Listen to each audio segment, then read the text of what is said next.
Hey everyone, and welcome to a new painting tutorial. Today, we're tackling a Drelkar Demolisher from Shadowspire, a miniature that really inspires me. I'm going to show you how to paint this figure quickly and efficiently, while staying true to the dark and menacing vibe of Shadowspire. And to start off, let's talk about this primer. So, I found a can of black primer for just $2, and honestly, it's perfect. The paint sticks really well, it's fine, and it doesn't run. I'm always amazed by how affordable quality modeling supplies are here in Japan. For those of you who paint regularly, having high quality materials at such a low price is just fantastic. So, I'm starting with this black primer all over the miniature. Next, I'm painting the armor and axe with plate mail metal, but without covering 100% of it. I'm leaving some darker areas to add depth, which fits perfectly with the Drelkar aesthetic. This is an army that really intrigues my nephew. He's been a valuable ally in playtesting game rules for over 10 years, and he loves this faction. So, my goal is to have a full Drelkar army ready for when he comes back to Japan next year. For the axe handle, I'm going with Banshee Brown.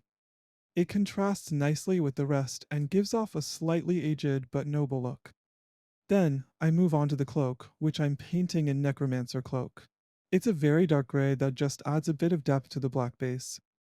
I leave the recesses black to really emphasize the shadows, but the idea here is to keep the color scheme simple and reproducible. The goal is to finish each miniature in 20 minutes tops, including the basing.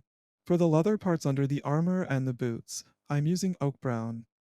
It's a classic, sturdy color that works well for the Drelkar, fitting the idea of warriors who have survived centuries of battle.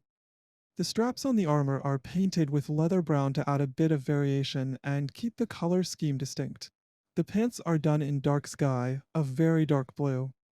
I initially thought about using purple, but in the end, I felt it gave off too much of a sinister, sadistic vibe that didn't match my vision for the Drelkar. I wanted something deeper. The Drelkar are cursed warriors, but they're not just brutes. They have a dark nobility, and this deep blue reflects that. Next, I cover the entire miniature, except for the axe handle, with a dark tone wash to unify everything and enhance that dark, powerful look typical of the Shadowspire army. Finally, I move on to the basing. Nothing too complicated here. I add a few rocks, then sprinkle some static grass, all glued down with a mix of glue and brown paint. If I have some time, I might even 3D model some custom bases to match the army's theme to give it a more personalized touch. For this army, I wanted a color scheme that's easy to replicate, especially since I'll be using miniatures from 3 to 4 different creators. The key is making sure everything looks visually cohesive. That's it. I hope you enjoyed this tutorial.